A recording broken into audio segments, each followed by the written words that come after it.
इस मूवी में हम मुर्गों और इंसानों के दरमियान लड़ाई देखेंगे। इंसान जो कि भूख की वजह से मुर्गों पर हमला करते हैं और मुर्गे जो कि अपनी जान बचाने के लिए। इस दौरान मुर्गे कैसे टाइम ट्रेवल करके इस लड़ाई को रोकते हैं, चलिए इस मूवी में देखते हैं। मूवी बहुत ही इंटरेस्टिंग होने वाली है, आप जल्दी से इसे लाइक कर दें।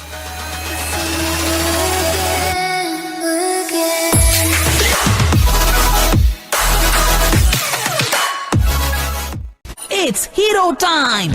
इस मूवी के आगाज में हम पोल्ट्री फार्म देखते हैं जहां बहुत से मुर्गे मौजूद हैं। इन्हीं मुर्गों में हम एक मुर्गा देखते हैं जो कि सबसे मुख्तलिफ होता है। मूवी के हिसाब से हम इस मुर्गे को तंदूरी नाम देते हैं। तंदूरी इंसानों के बारे में बताता है कि इंसानों को छुट्टियां बहुत ही पसंद होती हैं, इसीलिए ये काम से ज्यादा छुट्टियां मनाते हैं और छुट्टियों में बहुत से पकवान भी पकते हैं जिनमें सबसे ज्यादा चिकन पकता है और मुझे सिर्फ इसी चीज से प्रॉब्लम है। तंदूरी ये बात दूसरे सभी मुर्गों को भी बताता है, लेकिन वो सभी इसकी बात नहीं सुनते और तंदूरी को पागल समझते हैं और वो इसे अपने घर से निकाल देते हैं। अब तंदूरी को एक लड़की पकड़ लेती है। इसके बाद हमें प्रेसिडेंट दिखाए जाते हैं जो कि मीडिया से बात कर रहे थे। प्रेसिडेंट अपनी बेटी की जिद की वजह से यहाँ आए थे जिसे एक मुर्गा चाहिए था। प्रेसिडेंट की बेटी तंदूरी को पकड़ लेती है और इसे लेकर जाने की जिद करती है। प्रेसिडेंट अपनी बेटी की जिद की वजह से मान जाते हैं और तंदूरी को सरकारी मुर्गे का खिताब दे देते हैं। तंदूरी पहले तो घबराया हुआ था, फिर आहिस्ता आहिस्ता वो समझ आता है कि वो एक सरकारी मुर्गा है, यानी फुल मजे। अब तंदूरी की लाइफ पहली लाइफ से 100 गुना बेहतर हो गई थी। वो अपनी मर्जी का खाना खाता और अपनी मर्जी से रहता था। तंदूरी किसी हालत में भी इस जगह को छोड़ने वाला नहीं होता। ऐसे ही कुछ दिन गुजर जाते हैं, फिर एक दिन तंदूरी किडनैप हो जाता है। इसे किडनैप करने वाला भी एक मुर्गा होता है। मूवी के हिसाब से इसका नाम बाजीराव है। बाजीराव तंदूरी से कहता है कि तुम्हें एक खास मिशन के लिए चुना गया है, हमें इस पूरी दुनिया के मुर्गों को पकवान बनने से बचाना होगा। तंदूरी को कुछ भी समझ नहीं आ रहा था। बाजीराव तंदूरी से कहता है कि मुझे मुर्गों के मसीहा ने भेजा है, हमें तलाश है एक टाइम मशीन की जिससे हम पास्ट में उस दिन जाएंगे जिस दिन मुर्गों को पकवान बनाया गया और हम इस दिन के मेन्यू को तब्दील कर देंगे। Tandoori past, time machine, menu, पकवान जैसे अल्फाज सुनकर कंफ्यूज हो जाता है। तंदूरी वहां से भागने की कोशिश करता है लेकिन नाकाम होता है। बाजीराव इसे छोड़ने के लिए तैयार ही नहीं था। बाजीराव और तंदूरी एक स्टोर रूम में जाते हैं जहां पर वो एक खुफिया रास्ता ढूंढ लेते हैं जो कि सीधा टाइम मशीन की तरफ जा रहा था। यहाँ पर इन्हें एक नक्शा देखने को मिलता है जिस पर टाइम मशीन का रास्ता नुमाया था। तंदूरी बाजीराव के साथ जाना नहीं चाहता था, इस वजह से तंदूरी बाजीराव को रेड लाइन की बजाय ब्लू लाइन फॉलो करने का कहता है जो कि यहाँ से बाहर निकलने का रास्ता था। दूसरी तरफ प्रेसिडेंट और जनरल भी वहाँ आ जाते हैं और वो टाइम मशीन की निगरानी करने लगते हैं क्योंकि इन्होंने इस टाइम मशीन को ट्रेवलिंग के लिए यूज करना था। सारी तैयारियां मुकम्मल हो चुकी थी। दूसरी तरफ तंदूरी और बाजीराव के बाहर निकलने के दौरान इनके पीछे सिक्योरिटी गार्ड लग जाते हैं। होता कुछ यूं है कि एग्जिट डोर की तरफ जाने की बजाय अब वो टाइम मशीन की तरफ भागने लगते हैं। दूसरी तरफ टाइम मशीन भी स्टार्ट हो चुकी थी। प्रेसिडेंट और जनरल को कंट्रोल रूम से अलर्ट आता है। वो देखते हैं कि दो मुर्गे टाइम मशीन की तरफ भाग रहे हैं। जनरल जल्दी से टाइम मशीन में मौजूद कर्नल को वापस बुलवा लेते हैं क्योंकि इसके लिए खतरा था। टाइम मशीन के चलने के दौरान वहां मौजूद ग्रेविटी भी खत्म हो जाती है। दोनों मुर्गे जल्दी से भागकर टाइम मशीन में बैठ जाते हैं। अब टाइम मशीन वहां से जा चुकी थी। टाइम मशीन खुद को इंट्रोड्यूस करवाती है और अपना नाम स्टीव बताती है और बाजीराव से अपनी डेस्टिनेशन पूछती है। बाजीराव कहता है हमें उस दिन ले चलो जिस दिन पकवान की लिस्ट में मुर्गों को शामिल किया गया था। टाइम मशीन भी अब चलने के लिए तैयार होती है और वो नवंबर 1621 प्लेमथ विलेज ले जाती है। अब बाजीराव और तंदूरी अपने काम को सरअंजाम देने के लिए निकल पड़ते हैं। टाइम मशीन भी इनविजिबल हो जाती है। रास्ते में इनके पीछे शिकारी और शिकारी कुत्ते लग जाते हैं और ये दोनों भागना शुरू कर देते हैं। तंदूरी अब फंस चुका था।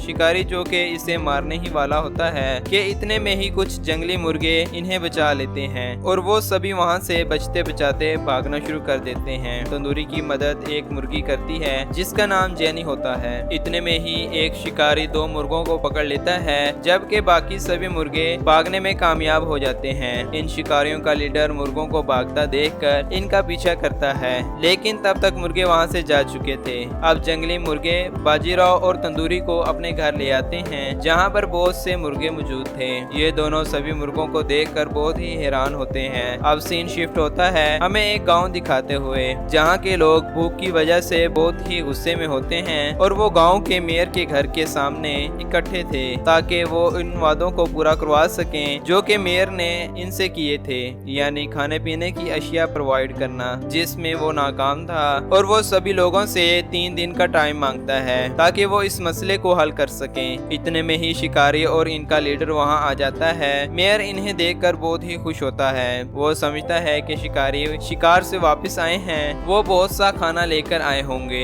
लेकिन ऐसा नहीं होता। वो तो सिर्फ 2 मुर्गे ही लेकर आए थे। जिस पर मेयर शिकारी से कहता है कि अगर हमने इन्हें खाने के लिए कुछ न दिया तो ये लोग हमें मार देंगे। जिस पर शिकारी गुस्से में कहता है कि मैंने मुर्गे लाने का वादा किया था और वो रहे मुर्गे। दूसरी तरफ बाजीराव सभी मुर्गों से मुखातिब होता है और कहता है कि मैं फ्यूचर से आया हूँ तुम सबको बचाने के लिए, और इसलिए मुझे तुम सब की जरूरत है ताकि हम मुर्गों को मेन्यू से हटा सकें। इतने में ही मुर्गों का सरदार वहाँ आ जाता है। यहाँ पर हमें पता चलता है कि जेनी मुर्गों के सरदार की बेटी है और वो तंदूरी और बाजीराव को अपने डैड से मिलवाती है, यानी सरदार से। मुर्गों का सरदार इन्हें अपने साथ ले जाता है और वो बताता है कि हम पहले ऐसे छुप कर नहीं रहा करते थे, पहले हम भी आजाद थे, लेकिन जब से ये शिकारी यहाँ पर आए हैं तब से हमें इनसे बचना पड़ रहा है। और हाँ, तुम जितनी देर यहाँ रहना चाहो रह सकते हो, लेकिन हमारे कुछ कायदे कानून हैं जिन पर तुम्हें अमल भी करना होगा। हम कभी भी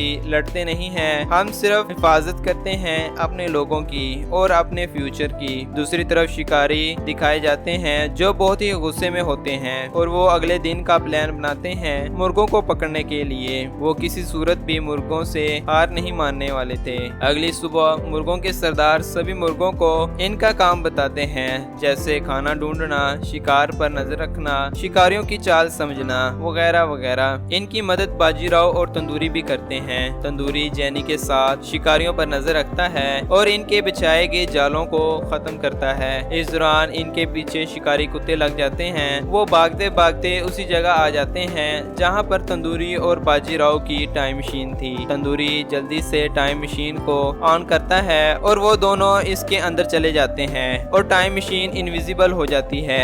इतने में ही शिकारियों का लीडर भी वहाँ आ जाता है। वो मुर्गों को अचानक गायब होता देखकर हैरान हो जाता है। वो अपने पास मौजूद एक बोतल से बारूद फेंकता है जिससे मुर्गों की टाइम मशीन जाहिर हो जाती है। वो इस टाइम मशीन पर फायर करने ही वाला होता है कि तंदूरी टाइम मशीन को वहाँ से जाने का कहता है, जिस पर टाइम मशीन आसमान की तरफ उड़ जाती है। शिकारियों का लीडर घबरा जाता है और वो ये सब देखकर इसे काला जादू समझता है। जेनी भी ये सब देखकर घबराई हुई थी और वो अब स्पेस में थे जहाँ से अर्थ का नजारा बहुत ही खूबसूरत था। जेनी ये सब पहली बार देख रही थी और वो इतनी बड़ी दुनिया को देखकर बहुत ही खुश होती है। और अब वो दोबारा जमीन पर वापस आ जाते हैं। स्टीव यानी टाइम मशीन तंदूरी से कहती है कि मैं इस टाइम फुल चार्ज हूँ, मैं आपको आपके असली टाइम में ले जा सकती हूँ। लेकिन तंदूरी इससे थोड़ा सा टाइम मांगता है और वहाँ से चला जाता है। दूसरी तरफ मुर्गों के सरदार का बेटा और बाजीराव शिकारियों के गांव पर नजर रखते हैं। वो देखते हैं कि शिकारी बहुत सा बारूद और हथियार जमा कर रहे हैं जिनसे वो मुर्गों पर हमला कर सकें। दूसरी तरफ तंदूरी जेनी के पास आता है और इससे पूछता है कि अगर तुम मेरे साथ मेरी दुनिया में जाना चाहो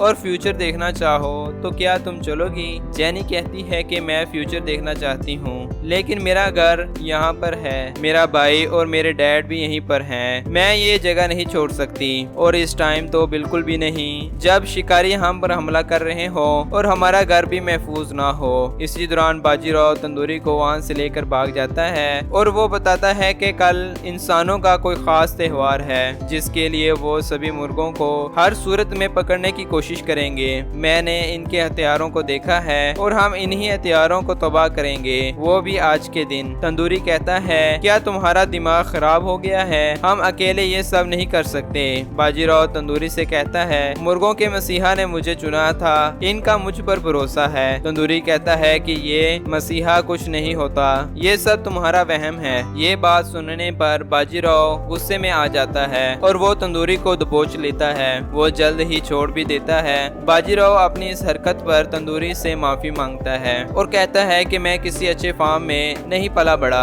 मैं पैदा हुआ था एक खतरनाक केमिकल फैक्ट्री में। हम जब पैदा होते थे तभी से हमें केमिकल के जरिए मोटा कर दिया जाता था, सिर्फ मेरे अलावा, क्योंकि मेरी मॉम ने मुझे सबसे बचा कर रखा था और आखिर में मुझे अंडों की हिफाजत का काम दिया था, जिसमें मैं नाकाम हुआ। मैंने अपनी मॉम की और पूरे खानदान की उम्मीदों पर पानी फेर दिया। मैं इन सब के लायक नहीं था, इसलिए मैंने फैसला किया कि मैं अकेला ही यहाँ से जाऊंगा। तभी एक तेज रोशनी आती है और मेरे सामने मुर्गों का मसीहा आता है, जिसने मुझे ये डोर नॉक दिया और कहा कि कभी हार नहीं माननी चाहिए, जो कुछ भी हो जाए। ये बातें सुनकर तंदूरी बाजीराव की फीलिंग समझ जाता है और खुद भी इससे माफी मांगता है। अब ये दोनों मिलकर प्लान बनाते हैं कि हम इनके गांव चोरी जाएंगे और शिकारियों के हथियार तबाह कर देंगे। बाजीराव और तंदूरी गांव के अंदर दाखिल होने में कामयाब हो जाते हैं और वो सभी बारूद की बैरल्स को एक जगह इकट्ठा करते हैं और इन्हें आग लगा देते हैं, जिससे इन शिकारियों के सभी हथियार तबाह हो जाते हैं। इस दौरान बाजीराव उन्हीं मुर्गों को भी छुड़ा लेता है जिन्हें शिकारियों ने पहले पकड़ा था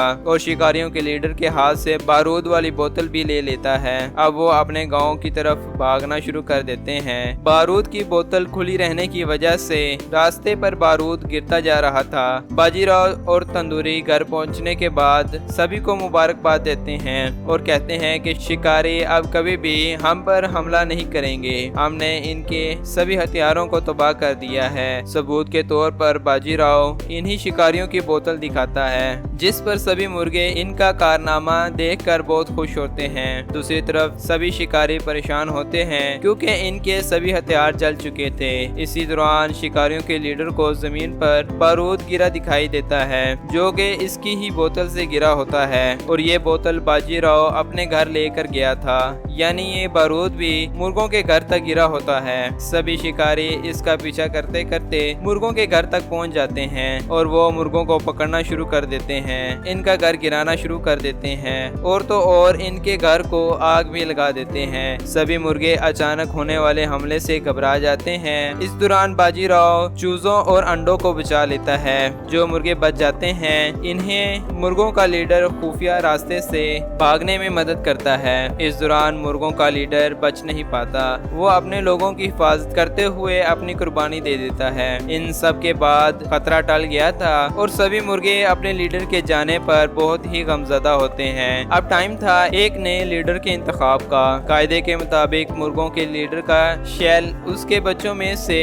जिसके शेल से मैच कर जाए वो अगला लीडर बनेगा। ये शेल लीडर के बेटे के शेल से मैच नहीं करता, बल्कि लीडर की बेटी यानी जेनी के शेल से मैच कर जाता है, जो कि अगली मुर्गों के लीडर होती है और सभी मुर्गे इसे एक्सेप्ट भी कर लेते हैं। जेनी सभी से मुखातिब होती है और कहती है कि हमें अपने लीडर के जाने पर बहुत अफसोस हुआ और हम इसका बदला जरूर लेंगे, हम अपने लोगों को भी बचाएंगे। अब टाइम है सिर्फ एक जंग का, हम और ज्यादा छुप कर नहीं रह सकते। जेनी की ये स्पीच सुनकर सभी मुर्गे इसका साथ देने के लिए तैयार होते हैं। तंदूरी वहाँ से जा चुका था, वो इन सब का कसूरवार खुद को समझता है। बाजीराव के रोकने के बावजूद भी तंदूरी टाइम मशीन के जरिए वहाँ से चला जाता है अपने असली टाइम में। तंदूरी वहाँ पहुंचकर देखता है कि इसकी शक्ल का एक और मुर्गा वहाँ मौजूद है, जिसे देखकर तंदूरी घबरा जाता है। दूसरा तंदूरी इसे यकीन दिलाता है और कहता है कि मैं फ्यूचर से आया हूँ तुम्हें ये बताने के लिए कि तुम्हारा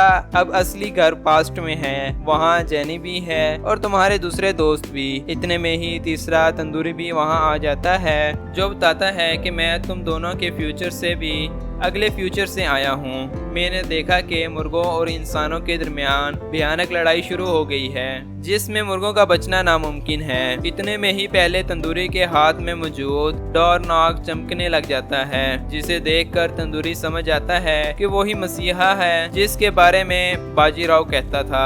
अब तंदूरी को समझ आ जाता है कि वो गाँव वालों की कैसे मदद करे और इस जंग को कैसे रोके। इसी दौरान चौथा तंदूरी भी वहाँ आ जाता है और वो पहले पहले तंदूरी से कहता है कि तुम्हें बाजीराव के बचपन वाले टाइम में जाना होगा जहां तुम उसे हौसला दोगे। पहला तंदूरी ऐसा ही करता है और वो टाइम मशीन के जरिए बाजीराव के बचपन वाले टाइम में जाता है, जहां पर वो बाजीराव को डोर नॉक देता है और इसे कहता है कि मैं मुर्गों का मसीहा हूँ और तुम्हें मुर्गों की हिफाजत करनी होगी अपने आखिरी दम तक। दूसरी तरफ मुर्गों और इंसानों के दरमियान जंग छिड़ जाती है। मुर्गे जिंदा रहने के लिए लड़ रहे थे जबकि इंसान भूख की वजह से।